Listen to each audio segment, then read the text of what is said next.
Haleluya. Salam Bapak Ibu sekalian. Pada kesempatan kali ini kita mencoba membuat video singkat mengenai topik yang cukup menggoda saya kira, yaitu cara menjawab serangan terhadap iman Kristen. Iman Kristen sering mendapat serangan dari berbagai pihak, baik dari skeptis, ateis maupun agama lain. Bagaimana cara kita menjawab dengan bijak dan tetap dalam kasih? Simak sampai akhir karena ini akan sangat berguna bagi kalian atau bagi kita yang ingin kuat dalam apologetika. Bagian yang pertama, mengapa iman Kristen diserang? Sebelum menjawab serangan, kita harus tahu dulu kenapa iman Kristen sering diserang. Poin yang pertama, karena Yesus adalah kebenaran. Tertulis di Yohanes 14 ayat 6. Yang kedua, karena kekristenan mengganggu zona nyaman dunia. Yohanes 15 ayat 18 sampai 19.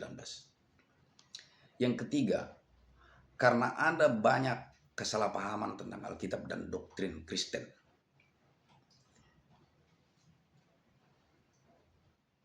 Di 1 Petrus 3 ayat 15. Tetapi kuduskanlah Kristus di dalam hatimu sebagai Tuhan dan siap sedialah pada segala waktu untuk memberi pertanggungan jawab kepada tiap-tiap orang yang meminta pertanggungan jawab dari kamu tentang pengharapan yang ada padamu, tetapi haruslah dengan lemah lembut dan hormat. Bagian yang kedua, prinsip dasar menjawab serangan.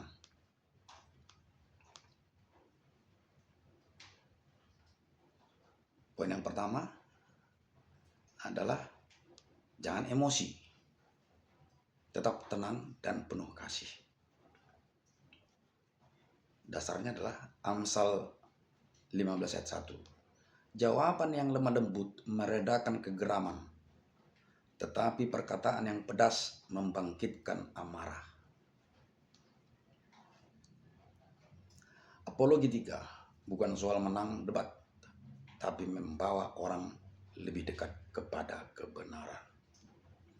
Poin yang kedua dari prinsip dasar menjawab serangan, pastikan kita memahami Alkitab dengan baik. Dasar firman-Nya 2 Timotius 2 ayat 15. Usahakanlah supaya engkau berkenan kepada Allah, seorang pekerja yang tidak usah malu, yang berterus terang memberitakan perkataan kebenaran. Itu yang berterus terang memberitakan perkataan kebenaran itu. Poin yang ketiga, gunakan logika dan bukti yang kuat. Tertulis di Yesaya 1 ayat 18. Marilah, baiklah kita berperkara, firman Tuhan.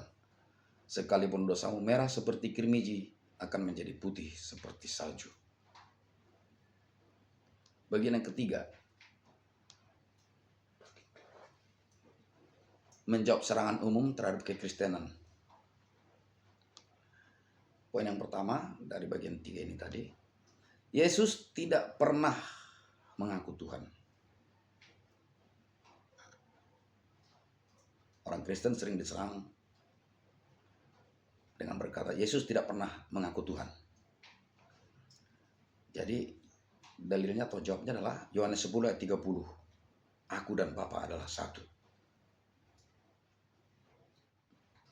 Kemudian di Yohanes 8 ayat 58. Sebelum Abraham jadi, aku telah ada.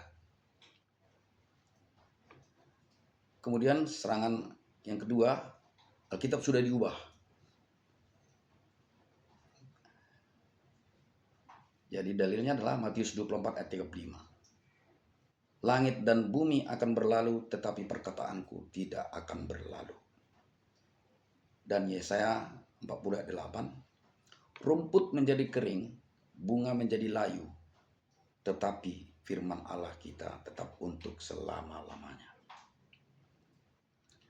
Serangan yang ketiga, Trinitas itu tidak masuk akal. Jawabnya adalah, atau dalilnya adalah di Matius 28 ayat 19. Baptislah mereka dalam nama Bapa dan Anak dan Roh Kudus. Dan 2 Korintus 13 ayat 14. Kasih karunia Tuhan Yesus Kristus dan kasih Allah dan persekutuan Roh Kudus menyertai kamu sekalian. Serangan yang keempat, Yesus hanya nabi, bukan Tuhan. Dalilnya adalah, atau cara menjawabnya ialah Yohanes 1 ayat 1. Pada mulanya adalah firman, firman itu bersama-sama dengan Allah, dan firman itu adalah Allah. Kemudian di Filipi 2 ayat 6-7, yang walaupun dalam rupa Allah, tidak menganggap kesetaraan dengan Allah itu sebagai milik yang harus dipertahankan, melainkan telah mengosongkan dirinya sendiri dan mengambil rupa seorang hamba. Garis bawahi kesetaraan dengan Allah.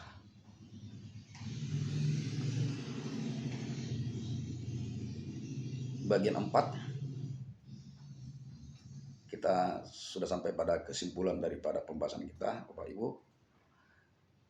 Jadilah apologet yang cerdas dan berhikmat. Jadilah apologet yang cerdas dan berhikmat. Jangan terpancing emosi.